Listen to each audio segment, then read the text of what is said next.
પ્રાપ્ત થઈ રહ્યા છે બોટાદના ગઢડામાં સતત 2 દિવસથી વરસાદ વરસી રહ્યો છે. ગઢડામાં 2 દિવસમાં મુશળધાર વરસાદ વરસી રહ્યો છે. 14 ઇંચ વરસાદ વરસ્યો છે. 14 ઇંચ કરતા પણ વધુ વરસાદ ત્યાં પડ્યો છે. ખેતરમાં વરસાદી પાણી ભરાઈ જતા વરસાદ બેટમાં આખું ખેતર બેટમાં ફેરવાઈ ગયા છે અને પાણી ભરાઈ જતા ખેતરમાં વાવેતર કરાયેલી જમીનનું ધોવાણ થયું છે. તો જમીનમાં પથરેલી ડ્રીપ ઇરિગેશન પણ ઉખડી ગઈ છે. તો કેટલાક ખેતરમાં વીજપોલ પણ ધરાશાયી થયા છે, જેને પગલે ખેડૂતોને ભારે નુકસાન થયું છે.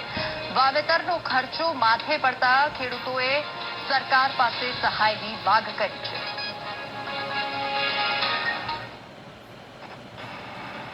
છેલ્લા 2 દિવસથી સમગ્ર બોટાદ જિલ્લાની અંદર મુશળધાર વરસાદ નોંધાયો છે. ત્યારે જિલ્લાના ગઢડા તાલુકાની અંદર પણ 14 થી 15 ઇંચ વરસાદ પડ્યો છે, જેના જ કારણે અનેક ખેતરો છે એ બેટમાં ફેરવાયા હતા અને મોટા પ્રમાણમાં ખેતરોની અંદર નુકસાન સામે આવ્યું છે.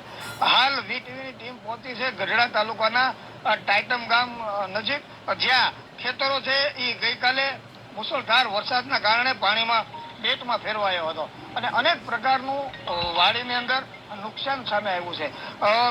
ઘણી જગ્યાઓ પર જે ખેતરોના પાળા હોય છે જે ખોદી નાખવામાં આવ્યો છે, તો જે ડીપ પાથરેલી હોય છે ખેડૂતે તેને પણ જમીન ઉપર ભેગી કરી દેવામાં આવ્યું છે. અનેક જગ્યાએ વાયડું તોડી નાખવામાં આવ્યો છે. વીજ પોલ પણ ધરાશાયી થયા છે. આ પ્રકારનું અનેક જે નુકસાન છે એ સામે આવ્યું છે ને જે ખેતરો છે એ ખોદી નાખવામાં આવ્યા છે. જે ખેતરોની માટી છે તે પણ ખોદી નાખી. હું દ્રશ્યમાં દેખાડીશ. આ જે ખેડૂતે મહેનતે ડીપ ને પાથરવામાં આવે છે.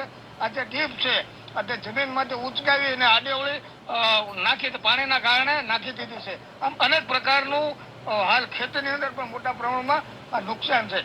એકંદરે વાવણીનો વરસાદ સારો છે, તો બીજી બાજુ ધોધમાર વરસાદના કારણે ઘણું બધું ખેડૂતોને નુકસાન થયું છે. આપણી સાથે આ ગામના ઘણા બધા ખેડૂતો છે, તેની સાથે સીધી વાત કરશું. કેવો વરસાદ હતો, શું કહેશો? બહુ જોરદાર વરસાદના કારણે ઘણું બધું પ્રવાહના કારણે વાડીઓનું ધોવાણ થઈ ગયું છે. પછી પાળા તૂટી ગયા છે. જમીન છે એનું લેવલ વિખાઈ ગયું છે. ડ્રીપ છે કપાસિયા બધા વીઆઈ જે અમારા સોઈતેલા મેને તમારી બધી ફેલ થાય. કેટલો પડ્યો છે? 14 થી 15 ઇંચ.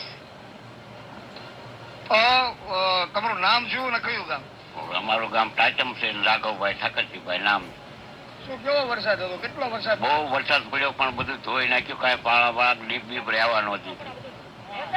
મોટા પ્રમાણમાં વાડીમાં બેન નુકસાન છે. ખરેખર શું આમ તમારી માંગ શું છે સરકાર પાસે? સરકાર પાસે માંગણી અમારી આ બધું નુકસાન થયું એની માંગણી અમારે કે આ 5 વર્ષ વળતર અમારે ન વળે એવું નુકસાન ગામના ખેડૂતોને. અને આ ડીપ બીપ બધી હતી બધી બીજાને પડામાં કાંઈ નહીં, ધોવાણ થઈ ગયા બધાય. તો આ સરકાર અમને આમાં મદદ કરે કઈક સહાયની, તો આ બધાને ખેડૂને રાહત રહે.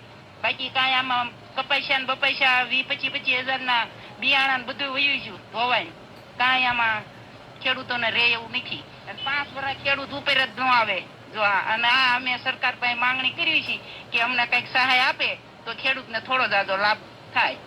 સમગ્ર ગઢડા તાલુકાની અંદર મોટા જ પ્રમાણની અંદર નુકસાન થયું છે. કારણ કે 14 થી 15 ઇંચ વરસાદ પડવાના કારણે ખેડૂતોમાં આનંદ તો છે, સાથે સાથે દુઃખ પણ છે.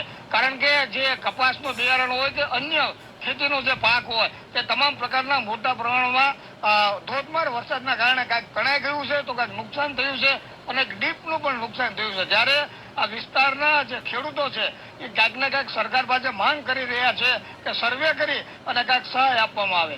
Raju Baraiya, VTV news, Botad.